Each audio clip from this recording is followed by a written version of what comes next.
ubumwe bw'abarundi tuzobugwanira, ubumwe bw'abarundi tuzobutsindira.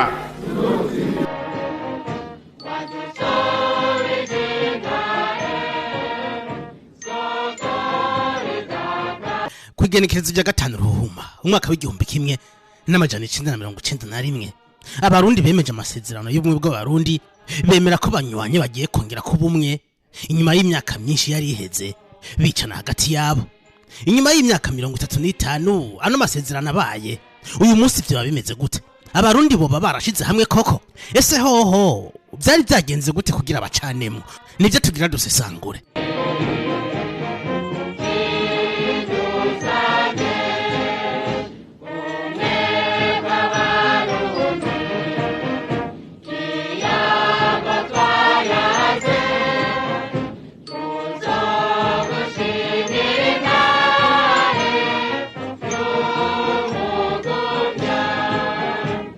Tubitahure neza turabanza dusubira inyuma ya independence mbere dukomeze dusubira inyuma n'imbere y'umuzo w'abakoloni.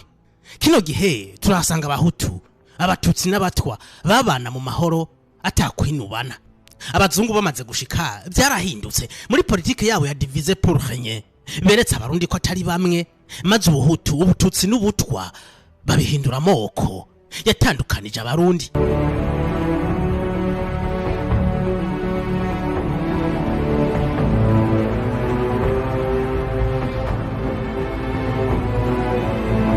Inyuma y'intambara ya mbere y'isi yose Société des Nations Unies yahaye uruhusha ububirigi bwo kuganza mu Burundi no mu Rwanda. Bano babirigi bahise bakomeza ibi by'amoko mu Burundi no mu Rwanda ndetse batangura guteranya abahutu n'abatutsi mu gukumira bamwe mu butegetsi no gutonesha abandi. Aka karengane hari wakabona kakamubabaza. Uyu yari Pierre Ngendandumwe umuhutu yavuka Ingozi, yiga ivyigwa vya science politique muri kaminuza ya Lovanium mu gihugu ca Kongo y'ababirigi. Akaba yaronse impamyabushobozi mu mwaka w'igihumbi kimwe n'amajana 1959. Muri uyu mwaka nyene hakujya gato mu gihugu cy'u Rwanda abahutu banse kano karenganyo bagumukana ubutegetsi bw'umwami Kigeli wa gatanu baramwirukana arahunga, arico bise revolution y'abahutu. Ngendandumwe nawe amaze kugaruka mu Burundi yagaye ino ngendo y'ababirigi maze ashigikira ivyumviro vya Rwagasore mbere yinjira mu mugambwe wiwe Ipona, ukaba wari umugambwe washimikira ku bumwe bw'abarundi. Mu kwezi kwa Mukakaro umwaka w'igihumbi kimwe n'amajana 1961 Ngendandumwe yagenye kuba umushikiranganje w'ubutunzi muri guverinoma y'ubumwe yari irongowe na Rwagasore. Harabatashaka ko abarundi babumwe kuko mwibuke umugambi wabo kwari uguteranya abarundi. Aba rero nibemeye ko Rwagasore akomeza guhuza abarundi baramwivuganye. Rwagasore amaze kugandagurwa Ngendandumwe yagumye afise ikibanza gikomeye muri leta mbere mu mwaka w'igihumbi kimwe n'amajana 1963 agenwa ku mushikiranganje wa mbere, akaba yarabaye umuhutu wa mbere agize amabanga akomeye mu gihugu kuva abazungu bashika mu Burundi. Ariko rero Ngendandumwe ntiyigeze ahuza n'umwami Mwambutsa ndetse mu mwaka w'igihumbi kimwe n'amajana 1964 yasagasuzuguro ku umwami maze atanga imihoho ku mwanya w'umushikiranganje wa mbere. Mwambutsa yibwira ko abonye intsinzi kuko mu vy'ukuri Ngendandumwe yaramubangamira cyane. Yahise ashiraho Arubenya Moya nawe yava mu mugambwe Iprona ariko akaba yari soma mbike w'umwami Mwambutsa. Ibi rero byashavuje abahutu kandi bimera nk'ibigabuye Iprona m'ibice bibiri, harabashigikiye umwami n'abari ku ruhande rwa Ngendandumwe. Nubwo umwami yabona ko yasinze yarihenda cyane mbere yahavuye yabona ko ingingo yafashe yo kwirukana Ngendandumwe yuhavi kwega karambaraye maze yisubirako ahamagara Ngendandumwe yongera kugaruka mu kibanza c'umushikiranganje wa mbere. Hari kwigenekerezo rya ndwi nzero umwaka w'igihumbi kimwe n'amajana 1965.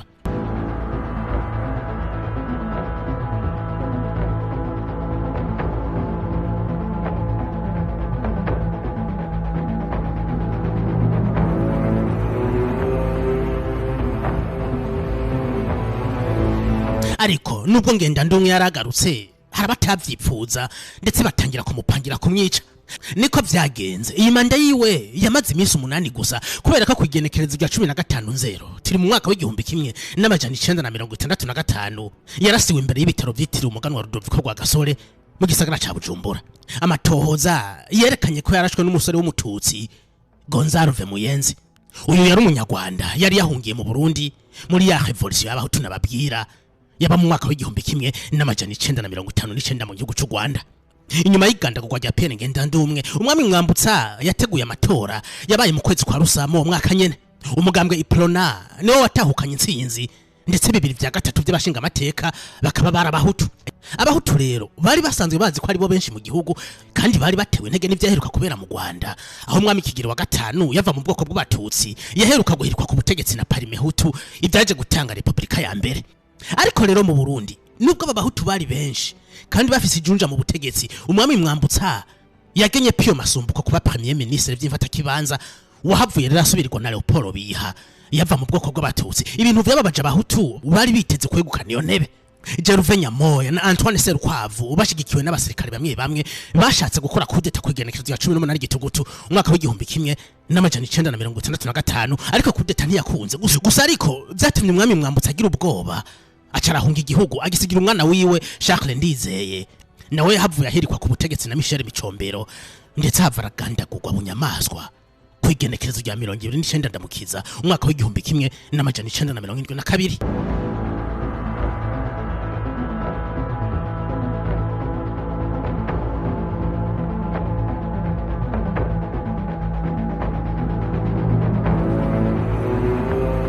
Muri ubu butegetsi bwa Micombero igisikare cy'u Burundi carimwe abahutu n'abatutsi. Mu mwaka w'igihumbi kimwe n'amajana 1969 abasirikare b'abahutu barenga 200 barishwe bagirizwa gushaka gutembagaza ubutegetsi bwa Michel Micombero. Kugeza ngaha Uburundi bwari bwamaze kuronka umuvumo kubera ko mu myaka 3 yakurikiye no kuvuga mu gihumbi kimwe n'amajana 1972 habaye ubwicanyi bw'agahomera bunwa bwakorewe abahutu aho bivugwa ko hashobora kuba harishwa bagera ku 300 nubwo bino bitegiri bidahurizwa ko neza n'abashakashatsi. Michel Micombero yakomeje kwica abahutu na cyane cyane bari baciye ubwenge gushika n'awatembagaje ku butegetsi na Colonel Jean Baptiste Bagaza mu mwaka w'igihumbi kimwe n'amajana 1976.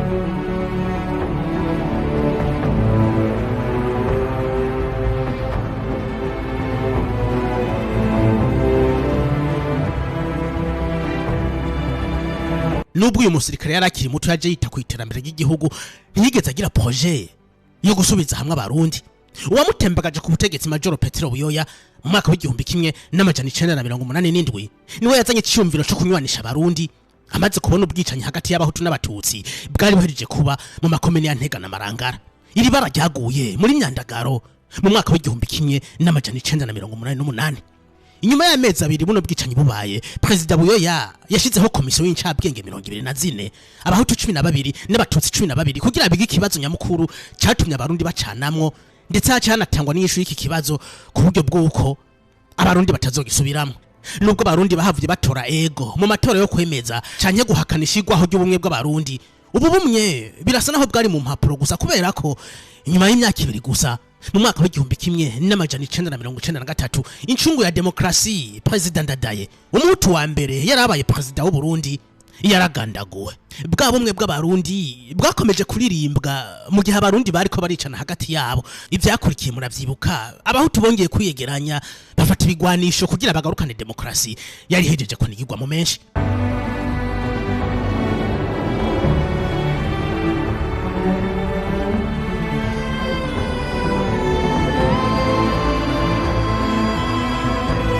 Mu mwaka w'ibihumbi 2000 President Buyoya yemeye kuganira n'abandi banyepolitike b'abarundi maze hasinywa amasezerano yo kugabangana ubutegetsi, amasezerano twitirira Arusha kuko ariho yasinyiwe ku igenekerezo rya 28 Myandagaro umwaka w'ibihumbi 2000.